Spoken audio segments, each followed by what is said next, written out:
जी, अभी मैं सॉल्यूशंस बताने वाला हूं किसके लिए? MPSC questions for estimation, costing and valuation. ठीक है, ओके, देखते हैं। पहला क्वेश्चन है, Anushka's father for her marriage published in a marriage magazine. क्या पब्लिश किया देखेंगे। To marry with my daughter the candidate must have been placed through MPSC examinations।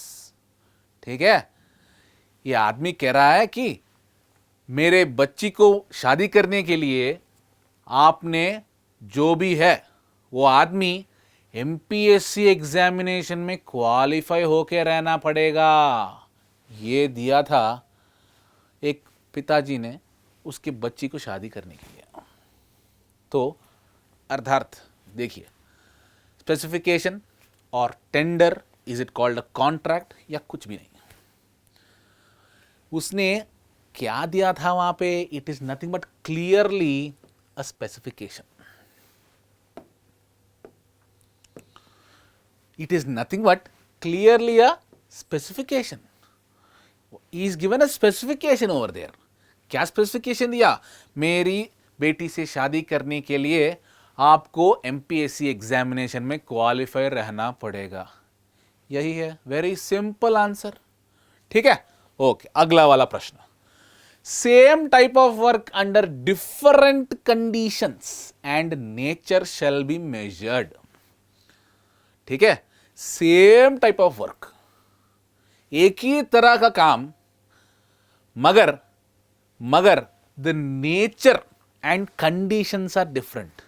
सोचो कि एक ब्रिक वर्क का काम दिया था मैं आपको, या ठीक है ब्रिक वर्क नहीं, मैं आपको प्लास्टरिंग का काम दे रहा हूं। सोचो, ठीक है, प्लास्टरिंग का काम दिया था मैं।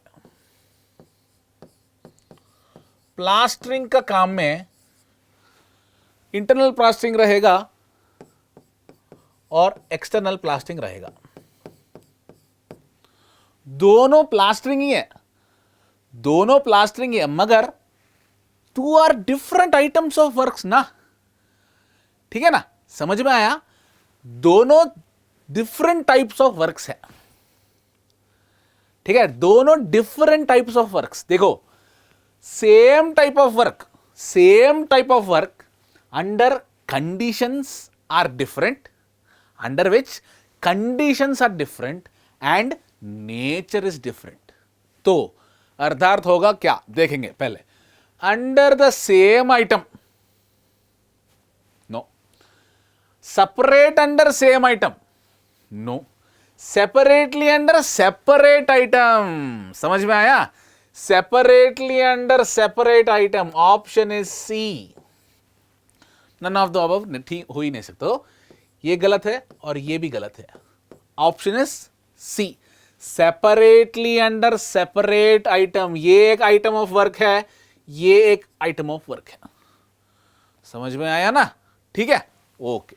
अगला वाला देखेंगे। देखो, pick up the measurement which is not made in square metres, the payment is not made in square metres.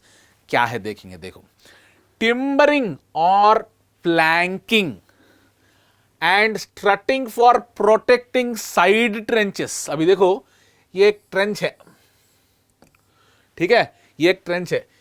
ये अर्थ जो है यहां पे, ओके, ये अर्थ वॉल जो है, इसको बिना गिरने के लिए हम लोग कुछ स्ट्रट्स या प्लैंकिंग करते हैं। Instead of falling of, we protect the surface by planking it with timber or any other material. So we are covering the area. ठीक है, so this might not be the option. So area square meters, मगर यहां पे क्या पूछे थे? not made in square meters। पहला वाला गलत। अगला वाला, surface dressing up to 15 centimetres depth. मैंने आपसे बोला था सरफेस ड्रेसिंग यानी क्या है? Removal of natural vegetation. वो स्क्वायर मीटर्स में ही क्वांटिफाई करते हैं, तो ये भी गलत है।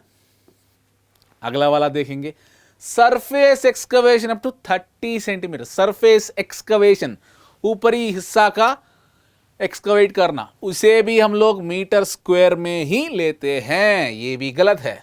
तो आखिरी वाला क्या है देखेंगे, clay puddle work for placing in the layer of 15 centimetres. Clay puddle साधारण में ये डैम्स या रिटेनिंग वॉल्स में अगर कुछ छेद वेद लगा तो उसको कवरिंग अप के लिए एक मिक्सचर मोटार की तरह मिक्स करेंगे, उसको हम लोग we take it in cubic metres, that is why the D is the option. समझ में आया ना? Okay right. अगला प्रश्न, the quantity of stone grit required for tar and bitumen for road should be measured in what? Okay, stone grit यानी कि fine aggregate, it is a kind of fine aggregate which is used in manufacturing of roads।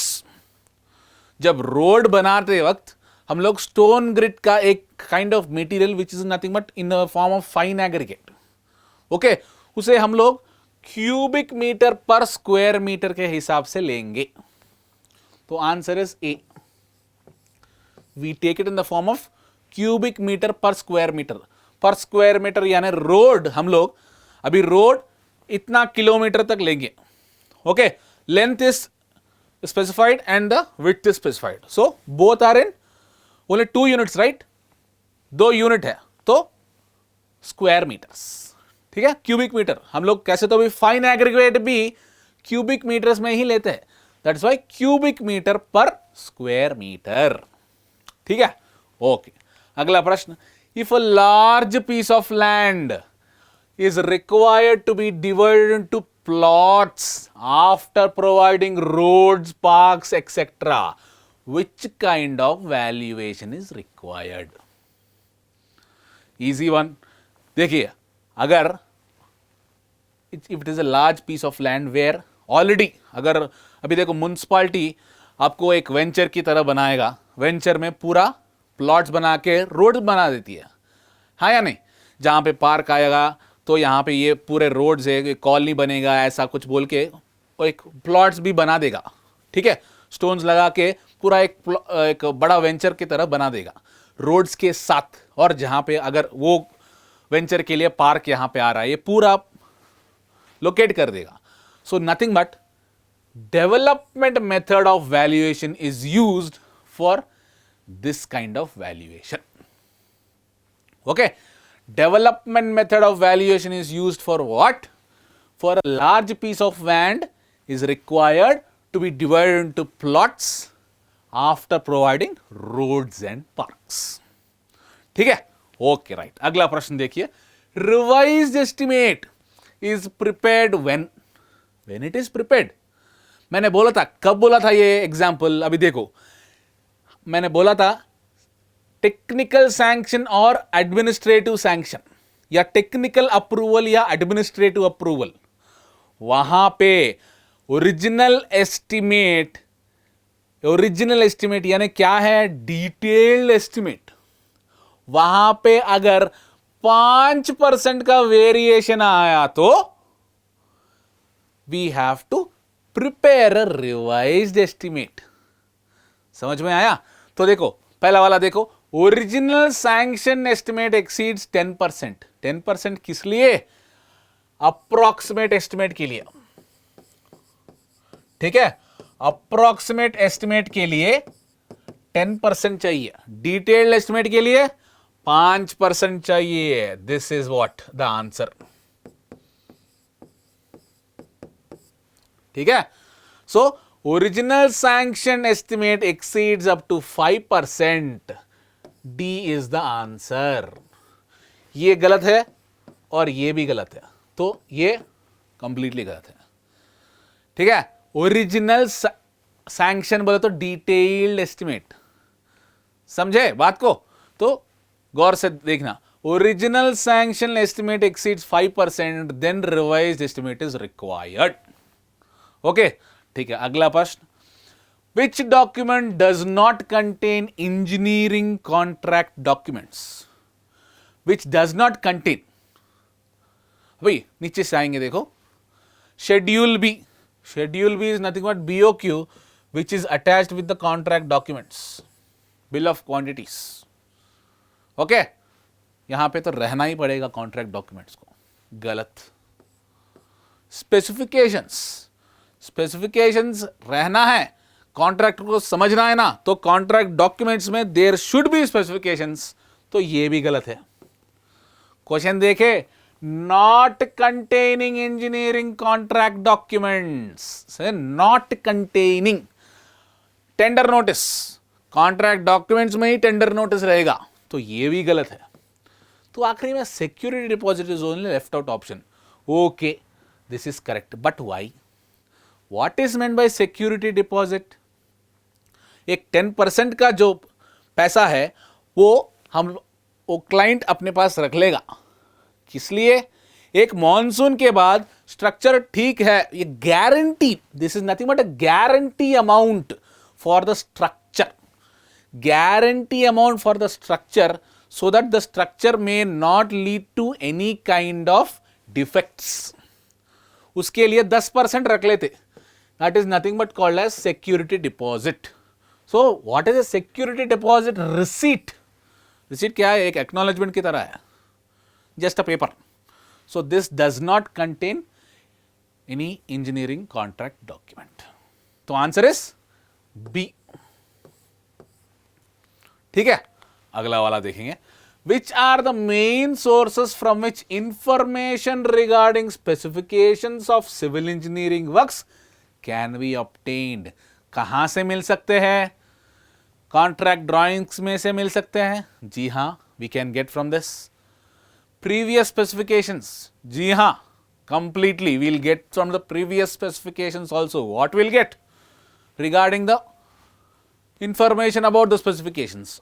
Site investigation, जाके site में पूछे तो specifications के बारे में पता चलेगा ना, हाँ या ना? पता चलेगा. तो answer is all the above. ठीक है, इन सब में से we can find out the specification. ठीक है, राइट. अगला वाला, आखिरी वाला देखिए.